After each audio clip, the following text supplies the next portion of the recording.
I never work at closing shift again. Creepypasta. I used to work for a subway next to a liquor store along a fairly busy road. I hated the job, but I was only working there on Friday and Saturday evenings to make some extra money. The customer were fondly enough referring me to be as the blue-eyed girl as we didn't have name tags. My coworkers were alright as well, being fun and interesting people, but my boss was a jerk. Luckily, I didn't have to see him often because he was only around during the mornings. Yet, he would always find a way to make my job more stressful. My boss would constantly say that our store was doing poorly in profits and would make it so that only one person would be working for hours alone. I have no idea what he was talking about because whenever I was working, I felt as though every resident in our city would make an appearance at some time during my shift. Luckily, I had a coworker with me until about an hour before close, something I was truly grateful for. But that's all changed after minimum wage went up. My boss figured he have saved the money he was losing by cutting hour even more. So instead of working with someone until 8:30 p.m. or 9 p.m., I would be alone from 6 p.m. until close, something that worried my mother and my boyfriend. They didn't particularly like the thought of me being alone in the store for that long as I am a girl. I didn't like the thought of it either, but what could I do? I dreaded the following weekend when the new schedule would be in effect. On Friday, my boyfriend agreed to stay with me until close, but on Saturday he couldn't, and so I begrudgingly made my way work for 5 p.m. on that day. I worked with someone else until 6 p.m. and they left. I was now in the store alone. I was hoping it'd be dead in the store since a football game was on that night, and this proved it to be true. Not many people came in, so with the spare time I started cleaning things early as I knew it would take a lot longer to get everything done without anyone else helping me.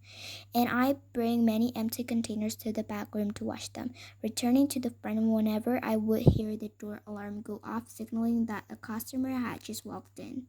This went for a couple hours, and I hated every moment of it. I was in the back around 9 p.m. trying to finish washing some things when I heard the door alarm go off. We would be closed in just a half hour, so this was the point in my shift where I truly despised getting at any customer.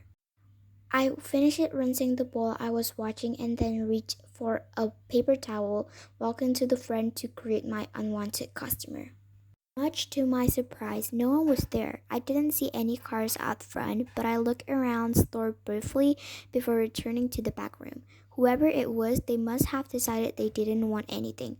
Not that I mind. A couple of minutes passed, and then I heard the door alarm go off again.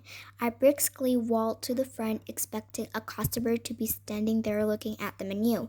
But when I got there, I did not see anyone standing there ready to order. Instead, I found a man sitting on the far end of the store at the back table. He appeared dirty with scraggly hair and mud all over his pants. He dragged some in, I could see, and I wasn't too happy about it, knowing that I have to remop the floors. Despite my irritation, I greeted the man. "Hello, sir. Are you waiting on someone or wanting a minute to look over the menu?" He kept looking back and forth, from wall to wall, and occasionally out the window.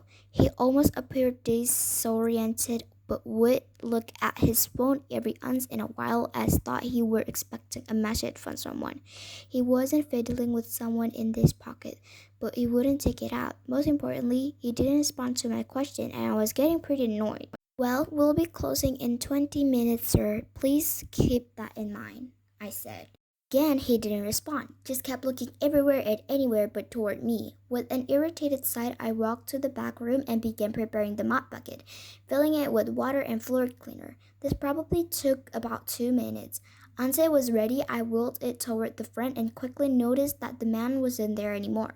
He couldn't have left the store. However, I would hear the door alarm go off if it had been open.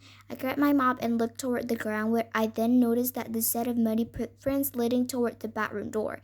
Great, I have to mop the bathroom again too. I began mopping the trail leading toward the table where the man had sat and then all the way toward the bathroom door. As I finished cleaning the floor directly in front of the door, I heard the faint muffled cries of someone on the other side. I leaned until my ear was almost against the door itself and listened silently. I could hear quiet sob mixed with some words like no and I can't. What on earth was going on in there? I took a step back as quietly as I could and then surprised by the sound of the door being unlocked. I immediately jumped away with the mop hand, and I was good 10 feet away when the door opened. The man emerged and stood there for a couple of moments when he saw me standing there. Then, for the first time, he looked me straight in the eye.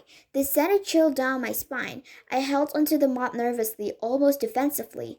His stare was blank and yet somehow sorrowful. He didn't say anything and quickly walked out the front entrance, setting off the door alarm. I turned and saw him make his way down the road, never looking back. Took a breath, loosening my grip on the mop, and looked back toward the bathroom door. I reached for the handle and slowly opened the door, quickly peering around inside before actually entering. When I walked inside, I found a giant muddy mess all over the floor as thought the man had been walking in circles in there. I sighed quickly, mopped up the filth, and turned to leave when I noticed the garbage can lid was on the ground beside it. I reached for it, bending over the can itself in order to retrieve it when I happened to notice something shining inside. I could feel my face grow pale when I reached it and retrieved an open switchblade. The only other thing that in the can was a crumpled piece of paper. I reached for it and slowly opened it. The words on it still haunt me on this day. I closed the store early that night. I didn't finish washing the dishes and didn't bother sweeping or mopping the back room. I just locked the door, put the food away, counted my drawer, and left. I quit the next day. I told my mom about what happened and she called the police. I gave them description of the guy as well as the knife and note I had found. They thanked me for the information and told us that they do what they could to find the guy. My mom still freaks out about it and won't let me to get another job. I don't go out as often and feel nervous every day. I always feel as though I'm being watched or hunted. I still wonder about that note sometime, but in all honesty, I don't want to know. Whoever wrote it, whoever wanted to hurt me, I don't want to know.